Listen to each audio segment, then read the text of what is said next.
नमस्कार साथियों, जैसा आप यहाँ पर देख रहे हैं अंकेक्षण पार्ट 1। इसमें अंकेक्षण के क्वेश्चन आपको मिलेंगे यानी ऑडिटर्स के इसमें क्वेश्चन मिलेंगे ऑडिटर से संबंधित, जो कि टीजीटी, पीजीटी, एलटी या अन्य कॉमर्स की जो परीक्षाएं होती हैं उनमें सभी में ये क्वेश्चन आते ही हैं। बहुत ही मोस्ट इंपॉर्टेंट क्वेश्चन है। तो क्वेश्चन जैसा आप यहाँ देख रहे हैं, देर ना करते हुए क्वेश्चनों को ही स्टार्ट कर रहे हैं। और टीजीटी, पीजीटी की वैकेंसी जैसा आने में है, किसी भी समय उसका विज्ञापन जारी हो सकता है, कुछ देर भी उसमें लग रही है, क्योंकि आयोग के जो सदस्य हैं, कई का कार्यकाल उसमें समाप्त हो गया है। फिलहाल हमें अपनी तैयारी को जारी रखना है। तो पहला क्वेश्चन जैसा आप यहाँ पर देख रहे हैं, सामान्यतः कंपनी लेखा परीक्षक की नियुक्ति किसके द्वारा की जाती है? तो लेखा परीक्षक यानी ऑडिटर। अब यहाँ पर सामान्यतः कंपनी के लेखा परीक्षक की यहाँ पर बात की जा रही है। और ऑप्शन में यहाँ दे रखा है केंद्र सरकार के द्वारा, शेयर धारकों के द्वारा, निदेशक मंडल के द्वारा और कंपनी विधि के द्वारा। यहाँ जो इसका राइट आंसर हमारे पास में होगा, वो राइट आंसर होगा शेयर धारकों के द्वारा।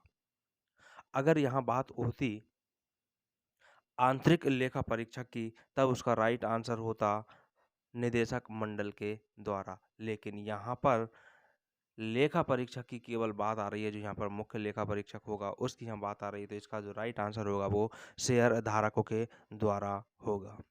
और ये जो होगा कंपनी अधिनियम 2013 की धारा 139, कंपनी अधिनियम 2013 की 139, ये इसकी धारा होगी इसके अनुसार। हालांकि इसकी अगर हम पूरी बात करें तो इसकी नियुक्ति की तो बात बता दी गई कि शेयर धारकों के द्वारा होती है, लेकिन कब होती है ये भी प्रश्न यहाँ पर एक बन जाता है कि ये नियुक्ति कब होती है। तो ये जो नियुक्ति होती है, जो कंपनी की सालाना बैठक में बैठक होती है, उसमें शेयर धारकों के द्वारा इसकी नियुक्ति लेखा परीक्षक की जाती है, जो कि सामान्यतः 5 वर्षों के लिए, यानी इसकी जो नियुक्ति है 5 वर्षों के लिए इसमें नियुक्ति इसकी की जाती है। लेकिन फिर भी प्रत्येक वर्ष जो है इसका अनुमोदन होता रहता है नामों का। फिलहाल अगले क्वेश्चन की ओर चलते हैं। ये क्वेश्चन हमारे पास में कंप्लीट हो चुका है।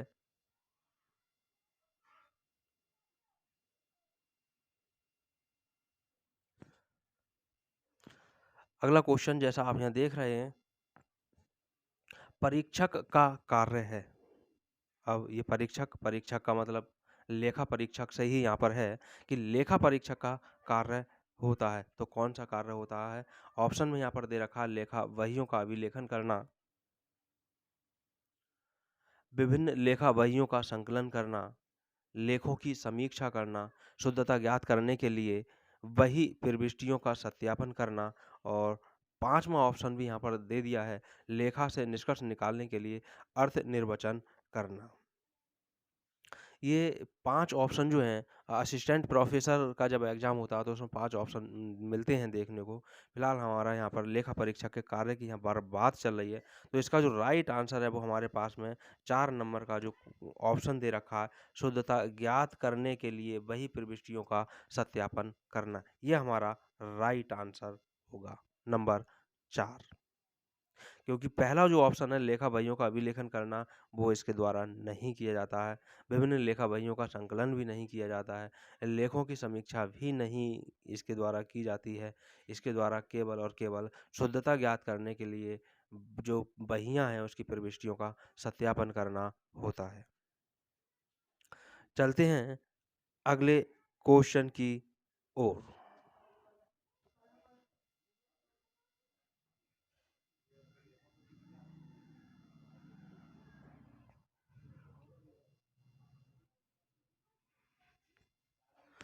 अगला क्वेश्चन हमारे पास है, इनमें से कौन सा कथन सही है?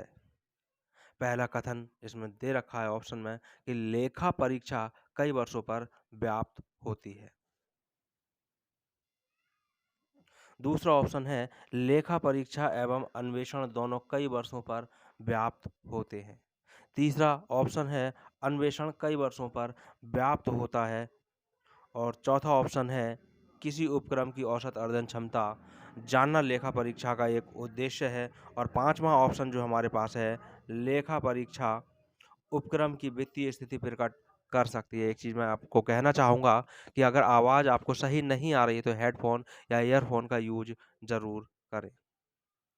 इस क्वेश्चन का जो सही आंसर है, वो सही आंसर है आपके पास में इसका अन्वेषण कई वर्षों पर व्याप्त होता है। फिलहाल इसके बारे में हमें अन्वेषण शब्द का अर्थ भी जानना होगा। अन्वेषण शब्द का हमें जानना होगा। अब अगर अन्वेषण शब्द की बात करें तो पहले इसको इंग्लिश में जो बोला जाता है इन्वेस्टिगेशन इसको बोला जाता है, इन्वेस्टिगेशन। अब आप इसके अर्थ को बड़े आसानी से समझ सकते हैं। अगर लेखा परीक्षा के दौरान यानी अंकेक्षण के दौरान अगर कोई बड़ा घोटाला सामने आता है, तो उसमें जो भी दोषी पाया जाता है उसकी जो जाँच चलती है, उस जाँच को ही अन्वेषण कहा जाता है। जो जाँच चलती है घोटाले में, जो पकड़ा जाता है, जो उसमें दोषी पाया जाता है, उसके लिए जो जाँच होती है, उसकी जो जाँच होती है, उसी को अन्वेषण कहा जाता है। राइट आंसर इसका 3 ऑप्शन होगा।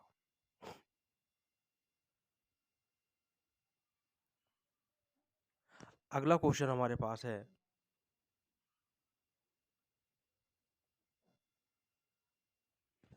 लेखा परीक्षक एक प्रहरी है, ना कि कोई खोजी, यह कथन है। आंसर आपने स्क्रॉल करते हुए देख भी लिया होगा, तो इसका राइट आंसर जो है वो है 2 यानी लॉर्ड जस्टिस लोब्स। सेकंड इसका आंसर सही आंसर है। अगर इसकी हम बात करें तो ये जो इसकी स्टार्टिंग मानी जाती है इस बात की जो है वो है 1896 में।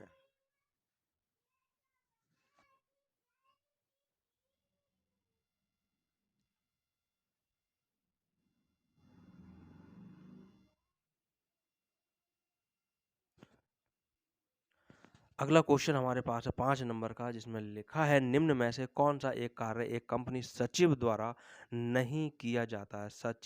कंपनी सचिव द्वारा नहीं किया जाता है।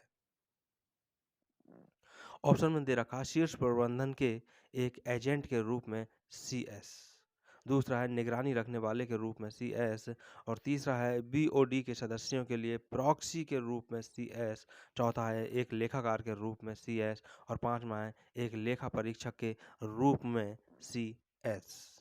इसका जो राइट आंसर हमारे पास है वो 4 नंबर का ऑप्शन है कि एक लेखाकार के रूप में सीएस। अगले क्वेश्चन हमारे पास में है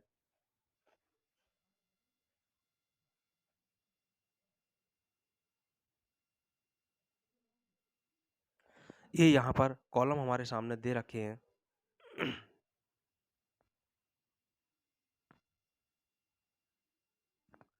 अब दोनों कॉलम यहाँ पर ये कॉलम नंबर दे रखे हैं ए, बी और सी, डी।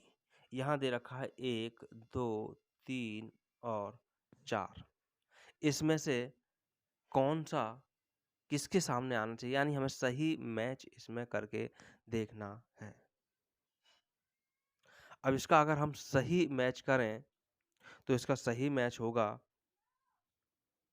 सांविधिक लेखा परीक्षा। ऑप्शन आपको सामने पढ़ने होंगे तभी समझ में आएँगे ये। इसका होगा हमारे पास में अभ्यासरत सनदी लेखाकार। अगला हमारे पास में सचिवीय लेखा परीक्षा। तो सचिवीय लेखा परीक्षा जो ले रखा है वो बिल्कुल सही दे रखा है अभ्यासरत कंपनी सचिव। यहाँ इस चीज़ को हम इससे भी देख सकते हैं कि यहाँ सचिवीय लिखा है और यहाँ भी सचिव लिखा हुआ है। तो सचिवीय लेखा परीक्षा जो है वो सचिव के द्वारा ही किया जाता है। फिर आता है तीसरे नंबर पर लागत लेखा परीक्षा। तो लागत लेखा परीक्षा जो है वो हमारे पास में आती है ये अभ्यासरत लागत और कार्य प्रबंधन। इसके लिए आप यहाँ ये भी देख सकते हैं कि यहाँ लागत लिखा है और यहाँ भी लागत की बात है, तो यही इसका मैच हो जाएगा। इसके बाद बात आती है आंतरिक लेखा परीक्षा। तो आंतरिक लेखा परीक्षा, अब एक ही ऑप्शन बचा है, तो यही इसका राइट होगा, लेखांकन में दक्षता रखने वाले वाणिज्य स्नातक। अगर ये मैच करने के लिए कहेगा तो मैच इस तरह कर दिया जाएगा। हालाँकि इसके ऑप्शन यहाँ पर दिए जाएँगे, तो वो ऑप्शन कौन-सा सही होगा आपने यहाँ देख लिया होगा। अब ऑप्शन अगर आपने यहाँ देख लिए हैं, तो ऑप्शन यहाँ पर इस तरह से हमारे पास दे रखे हैं। इनमें से कौन-सा सही है? तो इनमें से अभी मैंने आपको जो सही करके दिखाया है, उसके हिसाब से ये ए वाला ऑप्शन सही है। आइए मैं इसको आपको बिल्कुल सही तरह से यहाँ पर दिखा भी देता हूँ, इसकी पूरा मैच करके।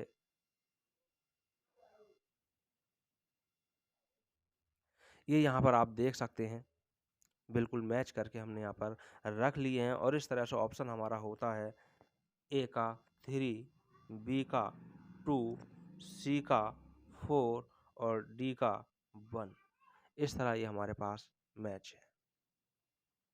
अगले क्वेश्चन की ओर बढ़ रहे हैं और अगला क्वेश्चन हमारे पास में है, निम्न में से कौन सा लेखा परीक्षण विशेष रूप से कंपनी सचिव द्वारा किया जाता है? अभी ऊपर भी ऑप्शन में आया था, आप उससे भी देख सकते हैं, आइडिया लगा सकते हैं। यहाँ आपको देखना ये है कि किसके द्वारा बात हो रही है, सचिव के द्वारा। जब सचिव के द्वारा बात हो रही है, तो ये सचिव, ये लेखा परीक्षण ही होगा और यही इसका राइट आंसर होगा। आप इसको बिल्कुल भी, आपसे ये गलत नहीं होगा। अगर आपने एक बार भी इसको तसल्लीपूर्वक दिमाग लगाकर पढ़ लिया क्वेश्चन को, तो आपका राइट आंसर हो जाएगा, बिल्कुल गलत नहीं होगा। सचिव और सचिवीय, राइट आंसर। अगले क्वेश्चन की ओर बढ़ रहे हैं। अगला क्वेश्चन हमारे पास है, लागत खातों के सत्यापन की प्रक्रिया जो इस डेटा की शुद्धता और अभिलेखों की जांच सुनिश्चित करता है कि अपने सिद्धांतों, योजनाओं, प्रक्रियाओं और उद्देश्यों के आधार पर हो। इसको कहते हैं, इसको भाई क्या कहते हैं? यहाँ बात चल रही है, इसको क्या कहते हैं? तो इसकी सीधी-सीधी यहाँ लागत खातों की बात चल रही है, तो लागत लेखा परीक्षा हम यहाँ पर राइट कर देंगे। राइट आंसर यहाँ पर 3 हो जाएगा ऑप्शन। चलते हैं अगले क्वेश्चन की ओर।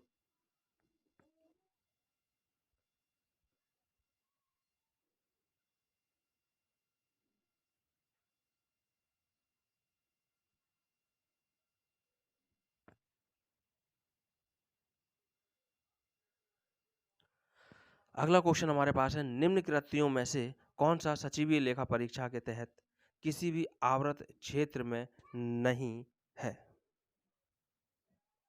ऑप्शन है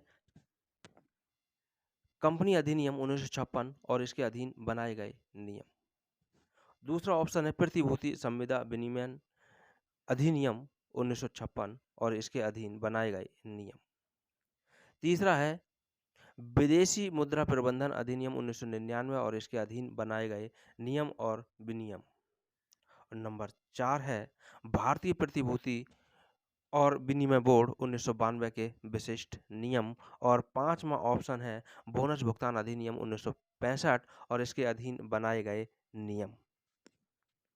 तो इसका जो राइट आंसर होगा, वो राइट आंसर हमें देखना है, समझना है कि आखिर राइट आंसर इसमें कौन सा होगा।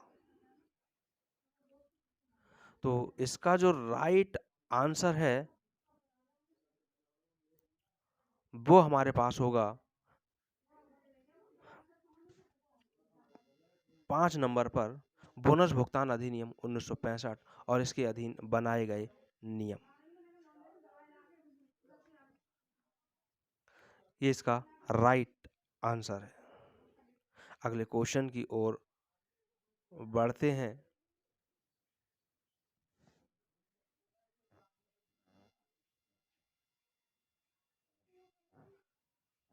यहाँ जो 4 है, ये टाइपिंग मिस्टेक है। यहाँ पर 5वां जो ऑप्शन है वो सही होगा।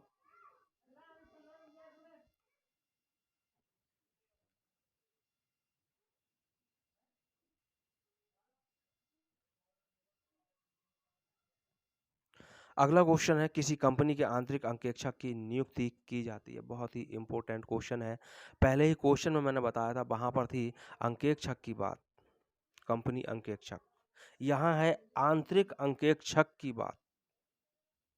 तो जब भी आंतरिक अंकेक्षक की बात अगर आती है कि आंतरिक अंकेक्षक की नियुक्ति किसके द्वारा की जाती है, तो आपको तुरंत दिमाग से सोच करके हमें ये आइडिया हो जाना चाहिए कि ये संचालक मंडल के द्वारा की जाती है।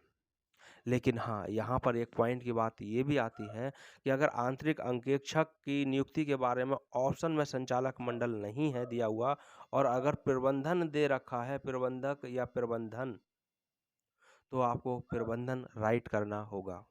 फिलहाल यहाँ प्रबंधन नहीं दे रखा है, यहाँ दे रखा है संचालक मंडल, तो इसका राइट आंसर जो होगा हमारा पहला वाला हो जाएगा, संचालक मंडल के द्वारा। अगले क्वेश्चन की ओर बढ़ते हैं और अगला क्वेश्चन हमारे पास में है, लैटिन भाषा के शब्द अडियर का अर्थ है, क्योंकि जो ऑडिट है वो अडियर से ही बना है। यहाँ से ये भी सब प्रश्न बन जाता है कि किस भाषा से बना है, तो ये लैटिन भाषा से बना है। अब ऑप्शन में दे रखा है कि सुधारने के लिए, अर्थ की यहाँ बात चल रही है अडियर की, हिम्मत करने के लिए, सुनने के लिए या फिर यहाँ के लिए।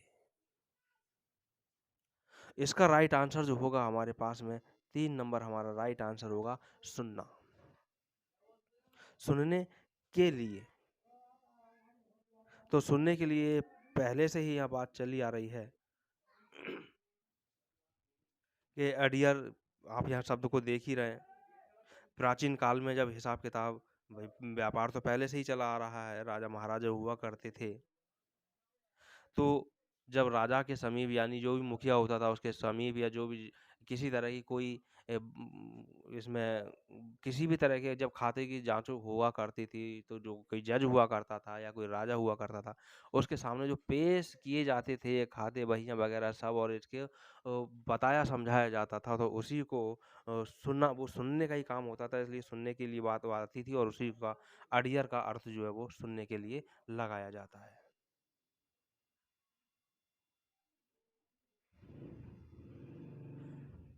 अगले क्वेश्चन की ओर हम बढ़ रहे हैं और अगला क्वेश्चन हमारा कह रहा है कि एक अंकेक्षण मुख्यतः निम्न प्रकार की धोखाधड़ी का पता लगाने का प्रयास करता है। एक अंकेक्षक मुख्यतः निम्न प्रकार की धोखाधड़ी का पता लगाने का प्रयास करता है। क्या? नकदी का दुरुपयोग, सामग्री का दुरुपयोग, लेखा पुस्तकों में कोई धोखाधड़ी या छल कपट, और चौथा ऑप्शन दे रखा है उपर्युक्त सभी। तो अंकेक्षक का ये सभी कार्य होते हैं, तो इसका जो राइट आंसर हो जाएगा वो हो जाएगा उपर्युक्त सभी, यानी नकदी का दुरुपयोग का भी वो पता लगाता है, सामग्री का दुरुपयोग का भी पता लगाता है, और लेखा पुस्तकों में कोई छल कपट या धोखाधड़ी है उसका भी वो पता लगाता है। अगले क्वेश्चन की ओर हम बढ़ रहे हैं और अगला क्वेश्चन हमारा कहता है,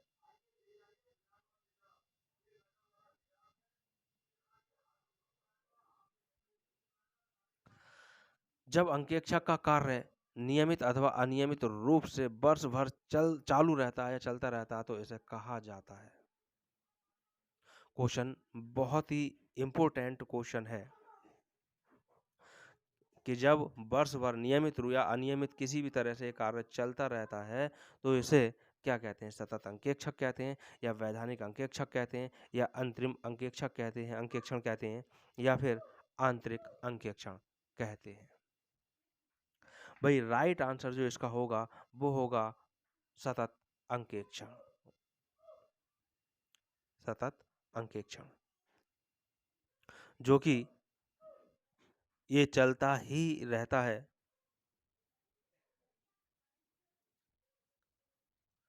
अब चलता तो रहता ही है ये। अब ये इसमें नियमित या अनियमित ये किसी भी तरह से होता है। नियमित और अनियमित का मतलब है कि भाई हर सप्ताह का नियम बना दिया कि हर सप्ताह में शनिवार को अंकेक्षण ये होगा ही होगा, या 15 दिन में होगा, 15 तारीख को होगा, या हर महीने के अंत में होगा, तो ये नियमित हो गया। और जब ये हो गया कि किसी भी समय किया जा सकता है, तो वो अनियमित हो गया। फिलहाल आंसर जो होगा वो होगा सतत अंकेक्षण।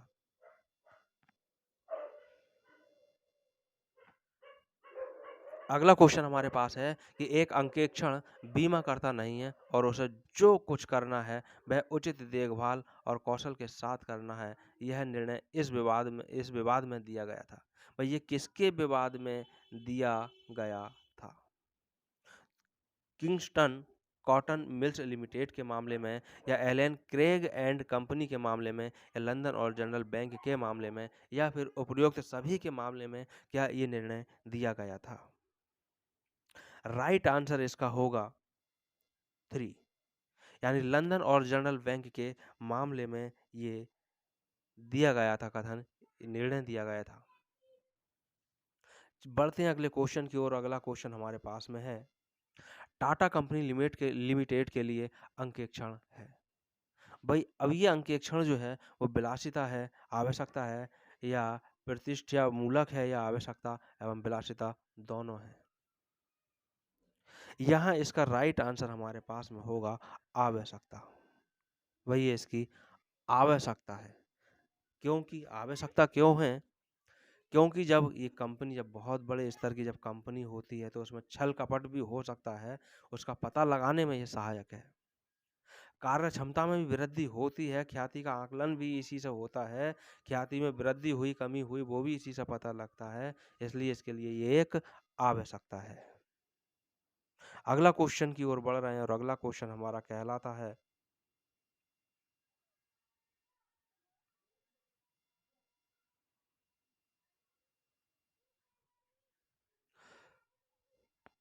क्वेश्चन है हमारे पास, आंतरिक नियंत्रण में शामिल होते हैं, आंतरिक नियंत्रण में वैधानिक अंकेक्षण, आंतरिक अंकेक्षण तथा आंतरिक जांच।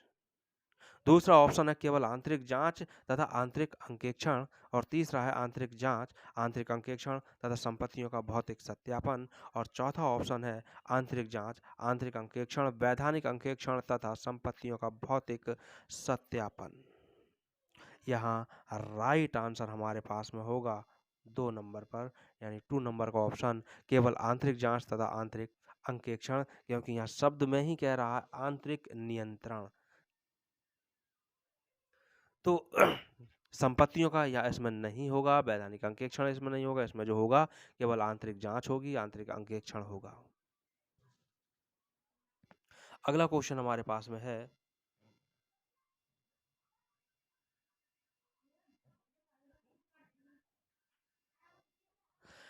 औचित्य अंकेक्षण का तात्पर्य है। औचित्य अंकेक्षण ऑप्शन में है खातों के सत्यापन से, एकल स्वामित्व वाली संस्थाओं के खातों की जांच से, या व्ययों की आवश्यकता तथा औचित्य की जांच से, सरकारी कंपनियों के अंकेक्षण से। यहाँ पर शब्द को आप देखें, औचित्य अंकेक्षण, और औचित्य अंकेक्षण ऑप्शन आप यहाँ देख सकते हैं, इस ऑप्शन में है तीसरे नंबर पर कि व्ययों की आवश्यकता तथा औचित्य की जांच। औचित्य अंकेक्षण में यही देखा जाता है कि हमारा जो भी व्यय हो रहा है उसका औचित्य क्या है, सकारात्मक है, नकारात्मक है, या फालतू कोई खर्च तो नहीं है। तो औचित्य से तो यही है कि व्ययों की आवश्यकता होने पर ही खर्च किया जा रहा है। अगला क्वेश्चन हमारे पास में आता है, लेकिन एक चीज़ बता दूं, जो अंकेक्ष औचित्य को देख कर के मैं बता रहा हूँ, ये तो तभी देखेंगे जब हमें आंसर ना पता हो। पता हो तो हम ऑप्शनों को पढ़कर ही ऑप्शन को टिक करेंगे। अगले क्वेश्चन की ओर बढ़ रहे हैं। अगला क्वेश्चन हमारे पास में आ रहा है, निम्न में से कौन प्रबंधन लेखा परीक्षा प्रक्रिया का भाग नहीं है? ऑप्शन में दे रखा है उत्तरदायित्व केंद्रों का निर्धारण, प्रत्येक उत्तरदायित्व केंद्रों के निष्पादन की समीक्षा, संगठनात्मक संरचना की समीक्षा, और नंबर 4 पर मूल्य ह्रास पद्धति की जांच करना, और कंपनी में स्थायी परिसंपत्ति पर इसके अनुप्रयोग की जांच करना। तो यहाँ इसका जो राइट आंसर है वो राइट आंसर हमारे पास में होगा 4 नंबर का जो ऑप्शन है वो, यानी मूल्यह्रास की जांच करना और कंपनी में स्थायी परिसंपत्तियों पर इसके अनुप्रयोग की जांच करना।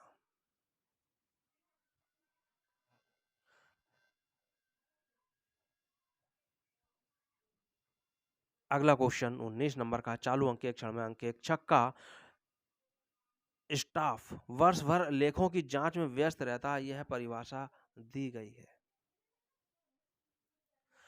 आर.जी. विलियम द्वारा, स्पाइसर एवं पैगलर द्वारा, या कार्टर के द्वारा, या जे.आर. बार्टली वाय के द्वारा। यह राइट आंसर जो होगा इन दोनों के द्वारा दिया गया है, यानी दूसरा ऑप्शन है स्पाइसर एवं पैगलर के द्वारा, यही इसका राइट आंसर है। क्वेश्चन इंपॉर्टेंट है, काफी बार काफी परीक्षाओं में ये आ चुका है। चालू अंकेक्षण में अंकेक्षक का स्टाफ वर्ष भर लेखों की जांच में व्यस्त रहता है, ये किसके द्वारा परिभाषा दी गई है। इस क्वेश्चन को ऐसे भी बदला जा सकता है कि चालू अंकेक्षण में अंकेक्षक का स्टाफ वर्ष भर लेखों की जांच में व्यस्त रहता है। तो ऐसे अंकेक्षण को क्या कहा जाता है? क्या तो क्या कहा जाता है, इस पर आप दिमाग लगाएं और ऑप्शन में कमेंट में मुझको ये बताने की भी कोशिश करें कि क्या कहा जाता है। फिलहाल मैं इसको नहीं बता रहा हूँ, अगले क्वेश्चन की ओर बढ़ रहे हैं और अगला क्वेश्चन हमारा इस पार्ट का लास्ट क्वेश्चन होगा।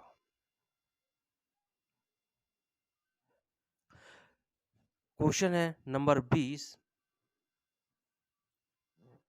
नैतिक जांच की जाती है। नैतिक जांच की जाती है संस्था के प्रबंधकों द्वारा, संस्था के कर्मचारियों द्वारा, या अंकेक्षकों द्वारा, या फिर अंशधारियों द्वारा। नैतिक जांच। तो नैतिक जांच पर आप इस पर पहले थोड़ा सा फोकस करें और देखें कि किसके द्वारा की जाती है।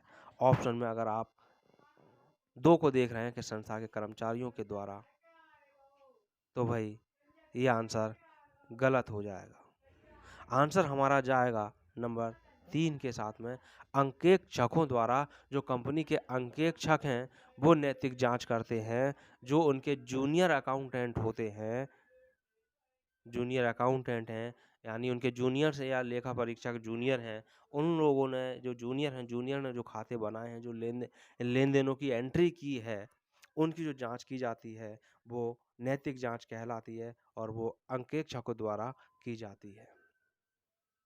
प्रश्न यहाँ पर ये भी बन जाता है कि अंकेक्षकों द्वारा जो जांच की जाती है दिन प्रतिदिन की, उसको क्या कहते हैं? तो भाई उसको नैतिक जांच कहते हैं।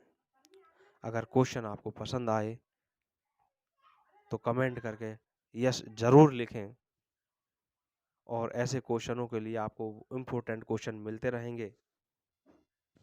इसके लिए वीडियो को शेयर करें, लाइक करें, कमेंट करें और अगर चैनल पर नए हैं तो चैनल को सब्सक्राइब भी जरूर करें। वीडियो देखने के लिए बहुत बहुत धन्यवाद।